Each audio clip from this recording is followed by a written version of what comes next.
ರಾಜ್ಯಾಧ್ಯಕ್ಷ BY ವಿಜೇಂದ್ರ ವಿರುದ್ಧ ತೊಡೆತಟ್ಟಿರುವ Yatnal team ನಡೆಸುತ್ತಿದ್ದ ವಕ್ಫ್ ಹೋರಾಟ ಇವತ್ತು ಬೆಳಗಾವಿಯಲ್ಲಿ ಅಂತ್ಯಗೊಂಡಿದೆ. ಬೆಳಗಾವಿಯಲ್ಲಿ ರಮೇಶ್ ಜಾರಕಿಹೊಳಿ, ಅರವಿಂದ ಲಿಂಬಾವಳಿಯ ಜೊತೆಗೆ ಸಭೆ ನಡೆಸಿದ ಯತ್ನಾಳ್ ಇದು ಕೇವಲ ಟ್ರೇಲರ್, ಪಿಕ್ಚರ್ ಅಭಿ ಬಾಕಿ ಹೇ ಅಂತ ಹೇಳಿದ್ದಾರೆ. ಅಲ್ಲದೆ ವಕ್ಫ್ ಹೋರಾಟದ ವರದಿಗ JPCಗೆ ನೀಡಲು ದೆಹಲಿಗೆ ಹಾರಿದ್ದಾರೆ. ಹೈಕಮಾಂಡ್ ಭೇಟಿಯಾಗಿ ವಿಜೇಂದ್ರ ವಿರುದ್ಧ ದೂರು ನೀಡಲಿದ್ದಾರೆ. ಅದರ ಒಂದು ವರದಿ ನಿಮ್ಮ ಮುಂದೆ.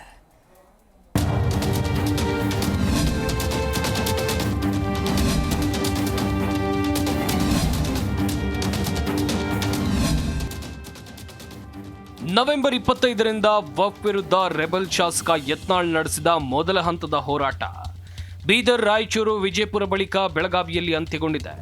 ವಕ್ಫ್ ವಿಚಾರದಲ್ಲಿ ಹೋರಾಟಕ್ಕಿಳಿದಿರುವ ಬಸನಗೌಡ ಪಾಟೀಲ್ ಯತ್ನಾಳ್ ಟೀಮ್ ಬೆಳಗಾವಿಯಲ್ಲಿ ಸಭೆ ನಡೆಸಿದ್ರು.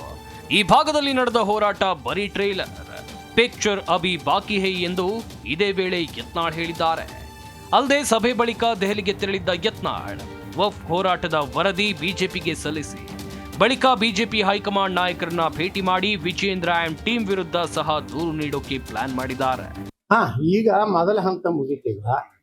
ಈಗ ಎರಡನೇ ಹಂತದಲ್ಲಿ ನೋಡ್ರಿ, ಇದು ಚಿಕ್ಕಬಳ್ಳಾಪುರನಾಗ ನಿನ್ನೆ ದಲಿತರು ಜಮೀನ ಅವ್ರ ಪಾಪ ನೂರಾರು ವರ್ಷದಿಂದ ಮಾಡ್ಕೊಂಡ್ ಬಂದ ದಲಿತರ ಹೊಲಕ್ಕೆ ಹೋಗಿ ಕೆಲವೊಂದು ಮುಸ್ಲಿಂ ಮತಾಂದ್ರು ಬಡಗಿ ತಗೊಂಡು ಹೊಡೆದು ಅವ್ರನ್ನ ಹೊರಗೆ ಹಾಕೋ ಪ್ರಯತ್ನ ಮಾಡಿ ನಾವು ಇಲ್ಲಿ ಬಿಡುದಿಲ್ಲ. ಬಹಳಷ್ಟು ಕಾಂಗ್ರೆಸ್ನವ್ರು ಹೇಳಿದ್ರು, ನಮ್ಗೆ ಏನ್ ಹೇಳಿದ್ರು, ಈ ಉಪಚುನಾವಣೆ ಸಲಾಗಿ ಒಕ್ಕಪ್ಪ ಇದೆ ಮಾತಾಡ್ಲಾಕತ್ತರು. ಯಾರು DK ಶಿವಕುಮಾರ್ ಹೇಳಿದ್ರು, ಸಿದ್ದರಾಮಯ್ಯ ಹೇಳಿದ್ರು. ಇದು ಆದ್ಮ್ಯಾಗ ಅವ್ರು ಬಂದ್ ಮಾಡ್ತಾರ ಬಾಯಿ ಅಂತ.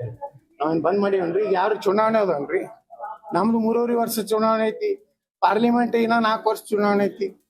ನಾವು ಆ ಚುನಾವಣೆ ಸಲ ರಾಜಕಾರಣ ಮಾಡ್ಬೇಕಂತೆಲ್ಲ ಎಲ್ಲ ದೀಪ ಆರ್ಯಾವ.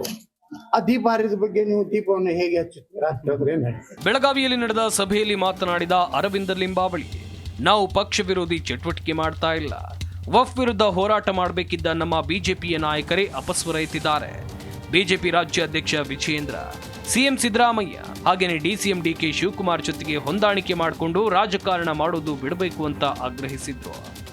ಮುಂದುವರಿದು ಮಾತನಾಡಿ, ನಮ್ಮ ವಿರುದ್ಧ ಮಾತನಾಡುವಾಗ ಹುಷಾರ್ ಅಂತ ರೇಣುಕಾಚಾರ್ಯ ವಿರುದ್ಧ ಅರವಿಂದ ಲಿಂಬಾವಳಿ ವಾಗ್ದಾಳಿ ನಡೆಸಿದ್ರು.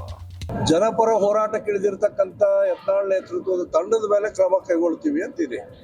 ನಾವು ಭಾರತೀಯ ಜನತಾ ಪಾರ್ಟಿ ಹೆಸರಲ್ಲೇ ಹೋರಾಟವನ್ನು ಕೈಗೊಳ್ಳಿಕೊಂಡು ಪಕ್ಷವನ್ನು ಬಲಪಡಿಸುವುದರ ಜೊತೆಗೆ ಜನಸಾಮಾನ್ಯರ ಸಮಸ್ಯೆಗೆ ಸ್ಪಂದಿಸ್ತಾ ಇದ್ದೀವಿ. ಹಾಗಾಗಿ ಆ ಥರದ ಯೋಚನೆಯನ್ನು ಬಿಟ್ಟು ದಯವಿಟ್ಟು ಹೊಂದಾಣಿಕೆ ರಾಜಕಾರಣವನ್ನು ಬಿಟ್ಟು ಇನ್ಯಾವುದೋ ಕಾರಣಕ್ಕೆ ಈ BJPಯ ಹೋರಾಟ ಒಂದಾನೊಂದು ಕಾಲದಿಂದ ನಾನು ಅನೇಕ ವರ್ಷಗಳಿಂದ ಸಂಘಟನೆಯನ್ನು ಮಾಡ್ಕೊಂಡು ಬಂದಿದ್ದೇನೆ. ಯತ್ನಾಳ್ ಅವರು ಈ ಭಾಗದಲ್ಲಿ ಪಕ್ಷವನ್ನು ಕಟ್ಟಿರ್ತಕ್ಕಂಥ ನಮ್ಮ ಹಿರಿಯ ನಾಯಕರು. ಬಸನಗೌಡ ಪಾಟೀಲ್ ಯತ್ನಾಳ್ ರೈತರ ಪರವಾಗಿ ನಿಂತು ಹೋರಾಟ ಮಾಡ್ತಾ ಇದ್ದಾರೆ ಅಂತ ಮಾಜಿ ಸಂಸದ ಪ್ರತಾಪ್ ಸಿಂಹ ಹೇಳಿದ್ರು. ಇದೇ ವೇಳೆ ಮಾತನಾಡಿದ ಪ್ರತಾಪ್ ಸಿಂಹ, ಬಿಜೆಪಿ ನಿಷ್ಠಾವಂತ ಬಸನಗೌಡ ಪಾಟೀಲ್ ಯತ್ನಾಳ್ ಅವರನ್ನ ಬಿಜೆಪಿ ಪಕ್ಷದಿಂದ ಉಚ್ಚಾಟನೆ ಮಾಡಿದ್ರೆ ರಾಜ್ಯದ ಜನರು ಹೋರಾಟ ಮಾಡಬೇಕು ಅಂತ ಹೇಳುವ ಮೂಲಕ ವಿಜೇಂದ್ರ ಟೀಮ್ಗೆ ಟಾಂಗ್ ಕೊಟ್ರು. ಒಟ್ನಲ್ಲಿ ಬಿಜೆಪಿ ಬಣ ಬಡಿದಾಟ ಮುಗಿಯುವ ಲಕ್ಷಣಗಳು ಕಾಣ್ತಾ ಇಲ್ಲ. ವಕ್ಫ್ ಹೋರಾಟದ ವರದಿಯನ್ನ ಹೈಕಮಾಂಡ್ಗೆ ನೀಡೋಕೆ ಯತ್ನಾಳ್ ದೆಹಲಿಗೆ ತೆರಳಿದ್ದಾರೆ. ಇದೇ ವೇಳೆ ವಿಜೇಂದ್ರ ಅಂಡ್ ಟೀಮ್ ವಿರುದ್ಧವೂ ದೂರು ನೀಡಲಿದ್ದಾರೆ ಎನ್ನಲಾಗ್ತಾ ಇದೆ. ಹೈಕಮಾಂಡ್ ಎಂಟ್ರಿಯಾಗಿ ಬಣ ಗುದ್ದಾಟಕ್ಕೆ ಬ್ರೇಕ್ ಹಾಕ್ತಾರಾ ಅಂತೇಳಿ ಕಾದು ನೋಡಬೇಕಿದೆ.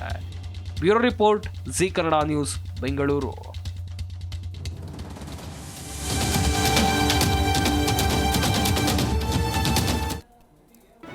ಜಿ ಕನ್ನಡ ನ್ಯೂಸ್ ಈಗ ನಿಮ್ಮ ಮನೆಯಲ್ಲೇ ನೋಡಿ. ಎಲ್ಲ ಕೇಬಲ್ಗಳಲ್ಲಿ ಈಗ ಲಭ್ಯ.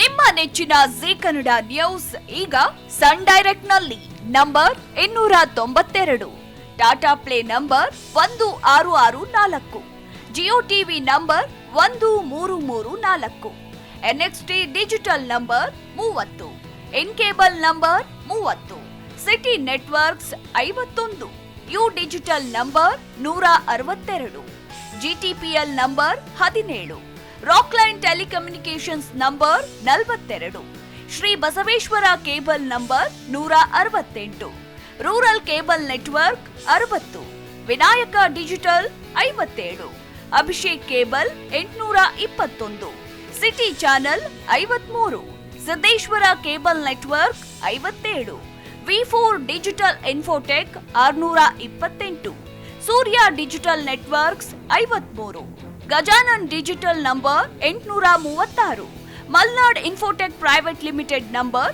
56, metrocast number 830, victory digital number 167ರಲ್ಲಿ ನೋಡಿ ಆನಂದಿಸಿ.